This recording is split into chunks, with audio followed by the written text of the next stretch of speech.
నమస్తే. తెలంగాణలో Marwadi go back అనే నినాదం ఎందుకు వస్తున్నది?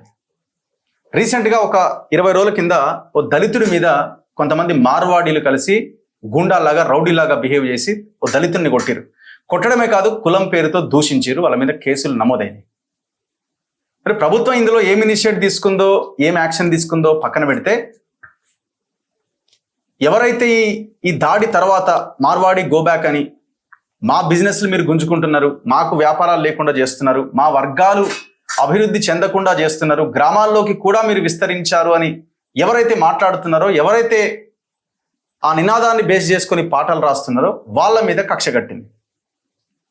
ఇవాళ రమేష్ అని ఒక సింగర్ని అరెస్ట్ చేసి మళ్ళీ వదిలేసినట్టున్నారు బయట ఒత్తిడి ప్రెజర్ తోటి. సో తెలంగాణ శ్యామ్ అనే తెలంగాణ ఉద్యమకారుడు, మనోడు యాక్టివిస్టు మాట్లాడుతూ ఉంటాడు గట్టిగా సోషల్ మీడియాలో. సో తను ఎవ్రీడే ఈ అంశం మీద మాట్లాడుతుంటే నువ్వు మాట్లాడొద్దు అని పోలీసులు, ముఖ్యంగా టాస్క్ ఫోర్స్ పోలీసులు ఫోన్లు చేసి వేధించే ప్రయత్నం చేస్తున్నారు. ఒకసారి వచ్చి కలవమంటున్నారు. మరి కలిస్తే ఏం చేస్తారు? టాస్క్ ఫోర్స్ అంటే ఏంది? తెలంగాణలో ఉన్నది, 10 ఏళ్ళుగా మనకు కనిపించింది. తీసుకపోవడు, బెదిరించుడు, వాడికి ఎలాంటి ఇన్ఫ్లుయెన్స్ లేదు, వీడు నార్మల్ మనిషి అనుకుంటే ఇష్టం వచ్చినట్టు కొట్టుడు. మరి దేనికి పిలుస్తున్నారు? పిలిచేదేదో డైరెక్ట్గా 41 CRPC నోటీస్ ఇవ్వచ్చు, లేకపోతే ఇంకేదైనా నోటీస్ ఇచ్చి పిలిచి లీగల్గా ముందుకెళ్ళొచ్చు. ఫోన్లు చేయడం ఏంటి? మా సార్ రమ్మంటున్నాడు, ఆయన పిలుస్తున్నాడు, ఈయన పిలుస్తున్నాడని. సరే, ఇదంతా పక్కన పెడితే అసలు ఈ నినాదం ఎందుకు వచ్చింది? దీని వెనకాల ఉన్న ఎజెండా ఏంటి? ఇది బీజేపీకి వ్యతిరేక ఎజెండానా, ఒక మతానికి వ్యతిరేక ఎజెండానా? ఎందుకంటే ఇవన్నీ డిస్కషన్స్ తీసుకొస్తున్నారు చాలా మంది. మాట్లాడదాం. తెలంగాణ శ్యామ్ మన ముందు ఉన్నారు. నమస్తే బ్రదర్. బాగున్నా, ఎట్లా ఉన్నారు? ఫైన్. ఓకే. ఎంతమంది ఫోన్ చేశారు పోలీసులు ఇప్పటి వరకు మీకు? చేశారు, ఒక 2-3 దాకా చేశారు. ఏమంటున్నారు? అదే ఒకసారి వచ్చి కలవండి అని చెప్పేసి, మన ఏమంటారు, పారాడైజ్ దగ్గర వాళ్ళ ఆఫీస్ ఏదో ఉందంట. ఓకే. ఎందుకు సార్ అని అడిగాను. చెప్పాడు. ఆ రికార్డు కూడా మీకు పంపించాను, మన ఛానల్ కూడా వేసినట్టున్నాడు. వాళ్ళు ఎవరో టాస్క్ ఫోర్స్ పోలీసు వాళ్ళు, మేము ఇన్స్పెక్టర్ సార్ అదే లాస్ట్ కాలా 2 ఈ రోజు కూడా చేశారు. ఇవాళ మళ్ళీ ఏమంటున్నారు? అదే నేను టాస్క్ ఫోర్స్ ఆఫీస్ నుంచి మాట్లాడుతున్నా, సార్ రమ్మంటున్నాను. ఏం సార్ నేను చేసిన నేరం ఏంటి? నా సైడ్ నుంచి ఏదైనా తప్పు ఉంటే కనుక చెప్పండి, వస్తాను. మీ పేరు ఏం పేరు అని అడిగా. నిజంగా వాళ్ళు పోలీసులు అయితే పేరు చెప్పడానికి ఎందుకు భయపడతారు? నేను వాళ్ళు ఏం చేసినా రికార్డ్ చేసి బయట పెడుతున్నాను కాబట్టి ఏదో వాళ్ళ పైనుంచి ఏదో ఒత్తిడి ఉన్నట్టుందన్న వాళ్ళకు. సో దాంట్లో బాగా చేశారు. ఒక ప్రాంతము, ఒక ఊరు, లేకపోతే ఇంకేదన్నా దాని గురించి మాట్లాడితే ఒక విధానంగా ఉంటది. కానీ మీరు ఒక వర్గాన్ని, ఒక కులాన్ని, దాన్ని ఉద్దేశించి మీరు స్టేట్మెంట్స్ ఇస్తున్నారు, గో బ్యాక్ అంటున్నారు. అంటే ఇది చాలా సెన్సిటివ్ అంశం కదా. తప్పు. ఒక కమ్యూనల్ వార్కి దారి తీసే అవకాశం ఉందని భావిస్తున్నారు. అదే మీ ఛానల్ వేదికగా ప్రజలకు కూడా విషయం వెళ్ళాలి కన్నా. మేమేమంటున్నామంటే, north culture go back, Rajasthani culture go back, Marwadi culture go back, Gujarati culture go back అంటున్నాం. మనుషుల్ని వెళ్ళిపోమంటలే అన్న. ఇప్పుడు ఆంధ్ర పెత్తందారులకు, భూస్వాములకు వ్యతిరేకంగా మనం కొట్లాడినాం కానీ ఆంధ్ర మనుషులకు కాదు కదా. అధికార వికేంద్రీకరణ కోరుకున్నమే తప్ప మా నీళ్లు, మా నిధులు, మా నియామకాలను ఎలా కొట్లాడినామో, మా కల్చర్ ఈ రోజు దాల్ బాటి, కచోరీ, పావు బాజీ, లేకపోతే రకరకాల బంగిడి, గింగిడి, ఇటువంటి పండుగలు ఎక్కడైనా చూసామా? ఎక్కడ చూడలే. ఒక వినాయకుడిని పెట్టుకునే వాళ్ళం. వరవరరావు సార్ లాంటి గొప్ప వాళ్ళు మా ఇంట్లో కూడా వినాయకుడిని పెట్టుకునే వాళ్ళం. మట్టి బొమ్మని చేసుకుని వినాయకుడు పెట్టుకొని దండం పెట్టుకొని కుమారి ఇంటి మీద ఇంత కుడికేసి నీళ్ళల్లో వేసుకోవడం. దేవుడిని అందరూ మొక్కోవచ్చు, దండం పెట్టుకోవచ్చు. మతం ఏదైనా సరే, ఎవరి విషయం. కానీ ఈ రోజు మీరు చూడండి, రోడ్డు పక్కన మొత్తం వినాయకుడిని తయారు చేసిన వాళ్ళంతా ఎవరుంటారు? మార్వాడీలే ఉంటారు. దాన్ని పోటీ పడటానికి ప్రజలందరూ, అంటే ఇది ఒక వ్యాపారం అయిపోయింది వీళ్ళకు. ప్రతి వ్యాపారంలో దేవుడి కల్చర్ నుంచి, అంటే పూజా సామాగ్రి నుంచి మొదలు పెడితే ప్రతి ఒక్కటి ఆ వ్యాపారంలోకి మార్వాడి జ్వరబడారు.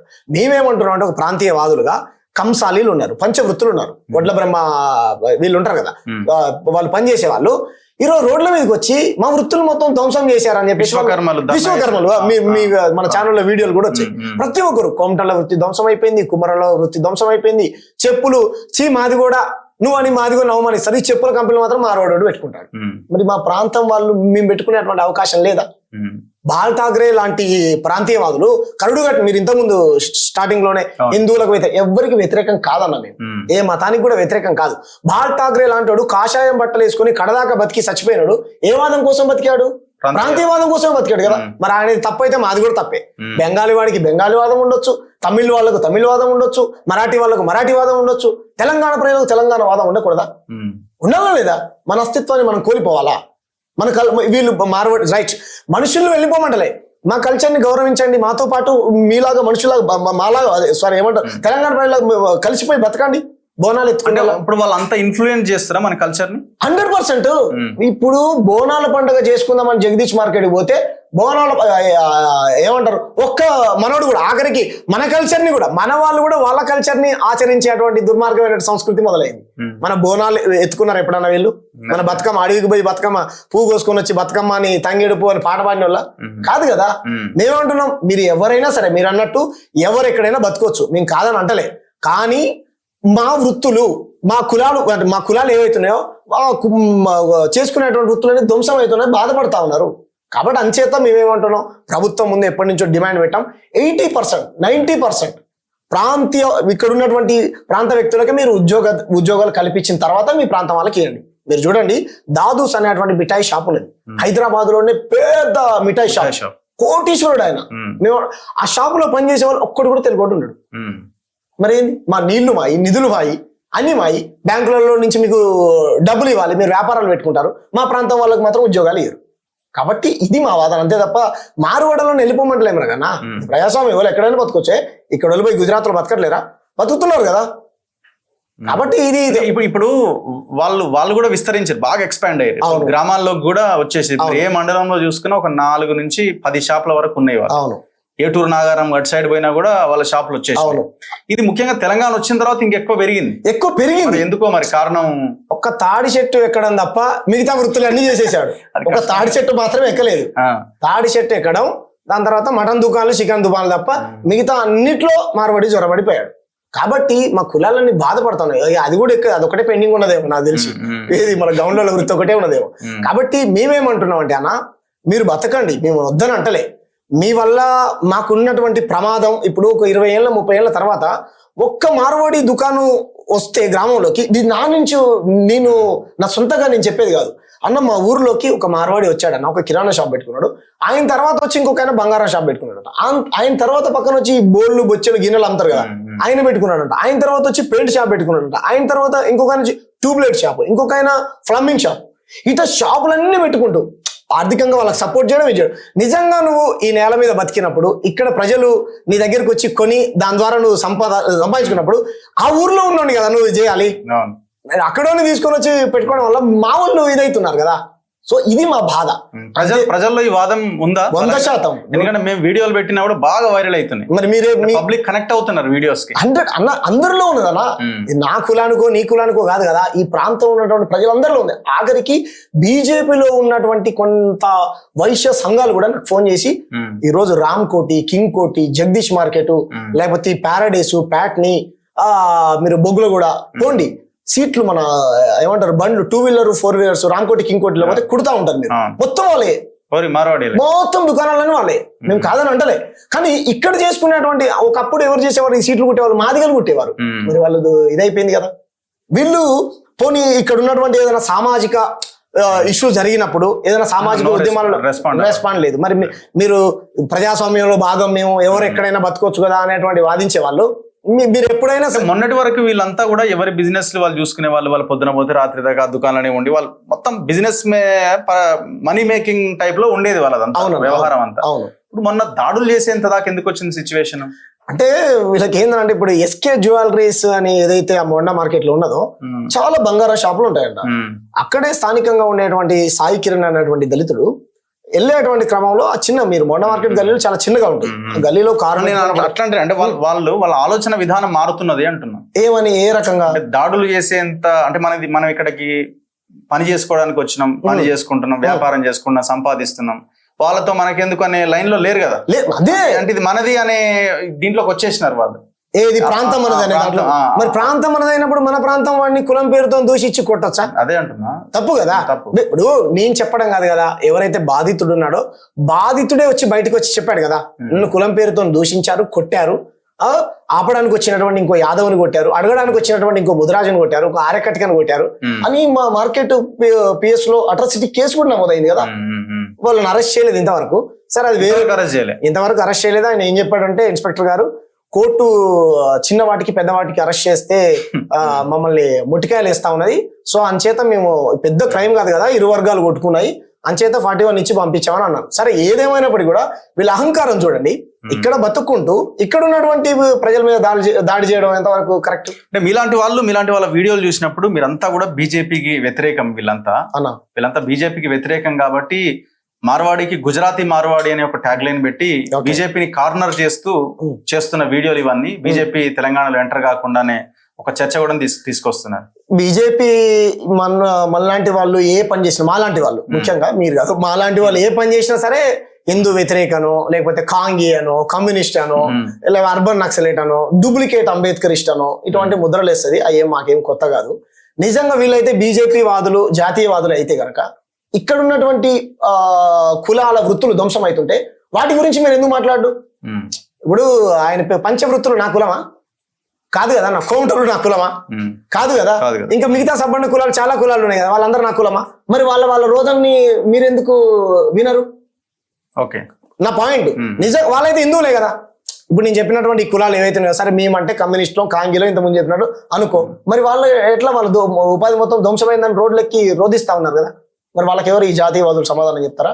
ఇది వీళ్ళు తెరపైకి తీసుకొచ్చినటువంటి ఒక తప్పుడు వాదన అన్న. ఎవరు క్వశ్చన్ చేసినా మాలాంటి ఇటువంటి బురదలు వేస్తారు వీళ్ళు, సహజం. ఆ తెలంగాణ ఎజెండాలో అది భాగమా?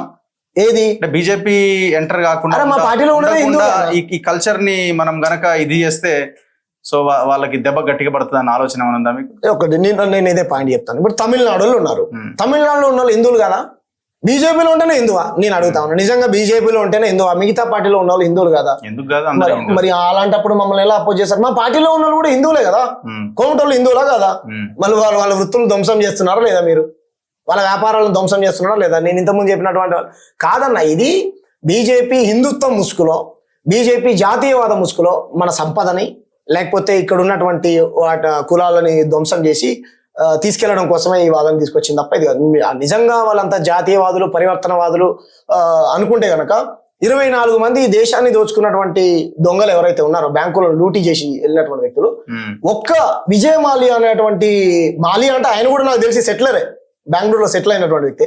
మిగతా వాళ్ళంతా మరి వాళ్ళని ఏమన్నా ఒక తెలంగాణడో, ఆంధ్రాడో, కర్ణాటకడో, కేరళవాడో, తమిళనాడోడో, తెలంగాణ ఉన్నాడా? లేడు కదా. దీని ముసుగులో మీరు సంపదను దోసుకొని పోవడం. కాబట్టి ఇది కరెక్ట్ అయినటువంటి ఇది కాదన్న. వాళ్ళు చేసేది అన్ని తప్పుడు ఆరోపణలు. సో ఇప్పుడు లీగల్ గా మనం రాజ్యాంగం ప్రకారం, చట్టాల ప్రకారం చూసినప్పుడు ఈ వాదన కరెక్ట్ అని మీరు అనుకుంటున్నారా? 100%. పాయింట్ ఏంటంటే వాళ్ళు బిజినెస్లు, వాళ్ళు షాప్ పెట్టుకుంటున్నారు, ఇంకో దగ్గర పెట్టుకుని వాళ్ళు విస్తరించుకుంటున్నారు. సో అల్టిమేట్ గా మీరు ఏం చేయగలుగుతారు? మేము ఏమంటున్నామంటే అంతా గ్లోబలైజేషన్, ప్రపంచం అంతా ఒక కుగ్రామము, టెక్నాలజీ, ఇవన్నీ మనం మాట్లాడుకుంటున్నాం కదా. కేసీఆర్ ఇప్పుడు మన దగ్గర ఇప్పుడు మీరుగా బిజినెస్ కల్చర్ అలవాటు చేసుకోకుండా, మీరు బిజినెస్ లోకి రాకుండా మీరు మా మీద పడేడిస్తే ఎట్లా అనే ప్రశ్నకి రైట్. ఇదే వాదన ఆంధ్ర తెలంగాణ అప్పుడు లగడపాటి లాంటి వాడు ఇక్కడ రియల్ ఎస్టేట్ చేసేటప్పుడు, ఇంకా రకరకాల రామోజీరావు, ఇంకా రకరకాల ఆంధ్ర పెట్టుబడిదారులు ఇక్కడ పెట్టుబడులు పెట్టినప్పుడు మరి వాళ్ళని ఎందుకు కేసీఆర్ ప్రాంతీయవాదులు అంటూ మీసాలు లేని రోషయ్య గారు వాళ్ళకి సపోర్ట్ చేస్తున్నాడని హేళనగా మాట్లాడి ఇది చేశాడు? మేమేమన్నాం, రైట్ రా బాబు, నువ్వు కట్టుకుంటే కట్టుకో, కంపెనీ పెట్టుకుంటే పెట్టుకో, మా ప్రాంతం వాళ్ళకు ఉద్యోగ ఉపాధి అవకాశాలు కల్పించిన తర్వాతే నువ్వు ఏదైనా చేయని చెప్పాం. అంతే తప్ప మీరన్నట్టు కాదు కదా అన్న.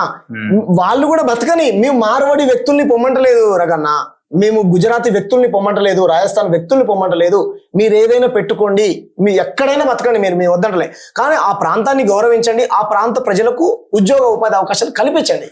అది గ్రామంలో అయినా ఎక్కడైనా సరే, అంతే కదా. సో ఏదో ఒక రాజకీయ పార్టీ ఈ లైన్ తీసుకొని ముందుకెళ్తే ఇంకొంచెం వెయిట్ ఎక్కువ వస్తుందేమో, అవునా? అంటే రాజకీయ ఇప్పుడు పార్టీలు ఏం మాట్లాడదు దీని మీద, ఎందుకంటే వాళ్ళకి కూడా చాలా గణనీయమైన ఓటు బ్యాంకు వాళ్ళది కూడా ఉన్నది. ఇప్పుడు పార్టీ మాట్లాడితే పార్టీలు మీరు తెలంగాణ వాదము, ప్రాంతీయ వాదం అని అన్నారు కదా. అవును. సో ఈ వాదాన్ని తీసుకొని మాట్లాడే వాళ్ళు ఉన్నారంటారా? ఎందుకు లేరన్నా? దీనిపైన గాలి వినోద్ కుమార్ గారు మాట్లాడారు. ఆయన ఏ పార్టీకి సంబంధించినటువంటి వ్యక్తి కాదు.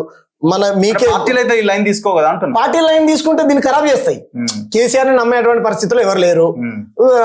రేవంత్ రెడ్డి బీజేపీలో ఉన్నాడు, కాంగ్రెస్ లో ఉన్నాడు అనేటువంటి విషయం ఓ పెద్ద చర్చ జరుగుతా ఉంది ప్రజల్లో. ఇంకే పార్టీ లైన్ తీసుకోవాలి? బీజేపీ అయితే దీనికి సపోర్ట్ చేయదు. మేము దక్షిణాది వేదికగా ఒక పెద్ద సభను ఏర్పాటు చేయబోతా ఉన్నాం, రాజకీయాలకు అతీతంగా. నువ్వు ఏ పార్టీలో అయినా ఉండు బ్రదర్, ముఖ్యంగా మన ప్రాంతం, మన దక్షిణాది మన హక్కులు. ఇటువంటి వాదన ఇప్పుడు సుప్రీంకోర్టు బెంచ్ ఒకటి ఇక్కడ ఏర్పాటు చేయాలని మేము ప్రతిపాదన పెడతా ఉన్నాం గవర్నమెంట్. తప్ప సుప్రీంకోర్టు బెంచ్ ఇక్కడ ఒకటి ఏర్పాటు చేయాలి. ప్రధానమంత్రి నార్త్ నుంచి ఉంటే ఉప ప్రధాని సౌత్ నుంచి ఉండాలి. లేకపోతే ఏమంటారు సౌత్ కు పార్లమెంట్ సీట్లు అక్కడ పెంచుకొని మాకు ఇక్కడ తగ్గిస్తా ఉన్నారు. ఇటువంటి వాదన వచ్చినప్పుడు అది ఒక పార్టీకే ఉపయోగపడుతుంది అలాగా పడదు కదా. కేసీఆర్ ఆయన స్వార్థం కోసం ప్రాంతీయవాదాన్ని తెరపైకి తీసుకొని వచ్చి ముఖ్యమంత్రి దళితుడు అనే ఇదంతా బయటపడ్డది ఆయన. మేమేమంటుంటే ఇటువంటి మోసం వల్ల జరగకుండా మేము ఏ రాజకీయ పార్టీలకు సంబంధం లేకుండా ఈ పని చేయాలనుకుంటున్నాం మన ప్రాంతం గురించి. ఇందులో సక్సెస్ అవుతారా లేదు మీరు దెబ్బలు తిని లేకపోతే జైల పాలై ఇబ్బందులు పడి ఎందుకని నాకు ఎందుకు వచ్చిన బాధ అనే పరిస్థితికి వస్తారా? మేము చచ్చిపోయినా సరే అన్న మా ప్రాంతం గురించి పనిచేసే వాళ్ళం. మా రోజు వీరన్న బెల్లి లలితక్క ఇది మా రోజు వీరన్న ఆశయం, మా ఆశయం కాదు. బెల్లి లలితక్క ఆశయం, గద్దరన్న ఆశయం. ఇప్పుడు గద్దరన్న ఈ పార్టీలో ఉన్నాడు కాదు కదా. మా రోజు వీరన్న స్వార్థం కోసం పనిచేసినాడు. బెల్లి లలితక్క ఇంకా రకరకాల ఏమేమిలంతా గతంలో అమరులైనటువంటి వాళ్ళు ప్రాంతం కోసం వాళ్ళు స్వార్థం కోసం చేసినోడు కాదు కదా అన్న. నన్ను అరెస్ట్ చేసినా, ఇంతకుముందు గోరెట్ రమేష్ ని అరెస్ట్ చేసినా, లేకపోతే ఇంకోళ్ళ మీద తప్పుడు కేసులు పెట్టినా, మా మీద ఇటువంటి బురద వేసిన మీరు అన్నటువంటి వాదన ఏదైతుందో అటువంటి బురద వేసిన ఈ ఉద్యమం ఆగదు. ఇది ఇక్కడ ప్రధానంగా ఇక్కడ ఉన్నటువంటి ప్రజలు ఎవరైతే ఉన్నారో వాళ్ళందరూ చాలా ఇదిగా ఉన్నారు. మాకు అన్యాయం జరుగుతుంది అనేటువంటి విషయాన్ని అయితే వాళ్ళు స్పష్టంగా చెప్తా ఉన్నారు. ఈ పాట ఈయన అరెస్ట్ చేసిరు కదా, పాట వినండి. గోరెట్ రమేష్ మార్వాడి గలీజు దంద చేసటోడ, మార్వాడి తెలంగాణ ముంచటోడ, మార్వాడి బ్రిటిషోని వారసుడ. ఊరూరికి నీ గాడి బిజినెస్ లో నువ్వు కేడి తెలిసినావు నువ్వు పోడి నీ కండాగుండు నోడి. మార్వాడి తెలంగాణ ముంచటోడ, మార్వాడి బ్రిటిషోని వారసుడ, మార్వాడి మంది కొంప ముంచటోడ, మార్వాడి గలీజు దంద చేసటోడ. ఇది హేట్ సాంగ్ కింద మీరు చూడట్లేదా? అంటే ఒకటి అన్న సరే మార్వాడి గలీజు దందా చేసేటోడా అది రాసిన కవి ఒక రచయిత వేరేటైనా పాడింది మన గోరెట్ రమేష్ పాడాడు. దానికి సంబంధించి నాకు అనిపించింది అంటే దాంట్లో ఏముంది గలీజు దందా చేసేటోడా అంటే ఇప్పుడు ట్యూబ్ లైట్లు నకిలీ అమ్మావు అని చెప్పేసి వీడియోలు బయటకు వచ్చాయా, ఒక ఆయన బయటకు వచ్చి చెప్పాడు కదా. మరి నకిలీ దందని ఏమంటారు, గలీజు దందా అని అంటారు కదా. సో ఆ క్రమంలో రాశాడే అంతే తప్ప మార్వాడి కులాన్ని తిట్టినట్టు కాదు కదా. మార్వాడి అని అంటే వ్యాపారం. మార్వాడి రాజస్థాన్ నుంచి వచ్చినటువంటి దళితుడు ఆ ప్రాంతం వాడు అయితే ఇక్కడ ఏమవుతాడు, మార్వాడి అవుతాడు కదా. అన్ని కులాల వాళ్ళు మార్వాడిలే కదా. మార్వాడి వ్యాపారం ఏదైతే కల్తీ చేస్తా ఉన్నారో ట్యూబ్ లైట్లు నకిలీ అమ్ముతున్నారని ఇదైపోయింది. మొన్న పిడమర్తి రవాణా కూడా చెప్పాడు ఇది పాన్ పరాకు నకిలీ అమ్ముతున్నారు, ఆఖరికి డ్రగ్స్ గాంజాయి లాంటివి కూడా స్వీట్లలో కలిపి అమ్ముతున్నారని మరి ఆయన చెప్పాడు. నేను నా దగ్గర అయితే ఎవిడెన్స్ లేదు కానీ మరి ఇది గలీజ్ దందని అంటారు కదా. నాకైతే పెద్దగా ఏమనిపించలే. బ్రిటిష్ వారసులాగా కనబడుతున్నారా వాళ్ళు మీకు? అంటే రచయితలు బ్రిటిష్ దోపిడీ చేసేటోడు ఎవడైనా బ్రిటిష్ వారసులే కదా. ఇక్కడ ఉన్నటువంటి ముస్లింలని, ఇక్కడ ఉన్నటువంటి కొంతమంది మూలవాసుల్ని వీళ్ళు రకరకాల పేర్లతోని అవమానించినప్పుడు తిట్టినప్పుడు అరే ఇక్కడ పుట్టినటువంటి ముస్లిం పాకిస్తాన్ నువ్వు తిడితే తప్పలేదు కానీ నకిలీ దందా చేసేటోని బ్రిటిష్ వారసుడు అంటే తప్పే ఉన్నది, తప్పేం కాదు కదా. సో ఆ కోణంలో రాసి ఉంటాడు. ఏదైనా భాష కరెక్ట్ లేకపోతే దాన్ని సరిదిద్దుకోమని చెప్పండి తప్ప పొద్దున్నే షార్ట్ వేసుకుంటే టవల్ మీద ఉంటే మిమ్మల్ని కనుక అటిపళ్ళు కొనుక్కుంటుండే ఎత్తుకపోయినట్టు ఎత్తకపోతే ఏమన్నట్టు ఇది కరెక్ట్ కాదు కదా. సో ఇది ఎక్కడ దాకా తీసుకెళ్తారు దీన్ని? ఎక్కడ దాకా తీసుకెళ్తారు. టార్గెట్ మోదీయా, టార్గెట్ బీజేపీ? మా టార్గెట్ బీజేపీ, మా టార్గెట్ నరేంద్ర మోడీ, అమిత్ షా, జేపీ నడ్డాలు కాదు. మా టార్గెట్ వాళ్ళ రాజకీయం వాళ్ళు చేసుకోమన్నారు. రాహుల్ గాంధీ గారేమో దొంగ ఓట్లు వేయించుకున్నారని వాళ్ళ మీద కొట్లాడుతా ఉన్నాడు.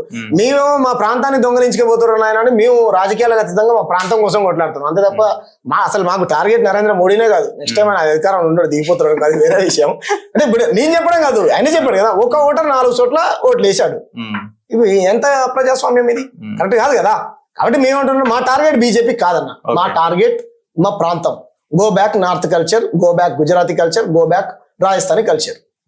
మన కులాలని మనం అభివృద్ధి చేసుకున్నాం. మన ప్రాంతం వాడికి మాత్రమే ఏమంటారు ఇక్కడ ఏదైనా సరే పెట్టుకునేటువంటి అవకాశాన్ని కల్పించాలని. వాళ్ళు కూడా బతకొచ్చు, ఎవరైనా బతకొచ్చు. వాళ్ళు ఎందుకన్నా ఫారెన్ నుంచి వచ్చినటువంటి సౌత్ ఆఫ్రికన్స్ కూడా ఇక్కడ బతుకుతున్నారు తెలుసా.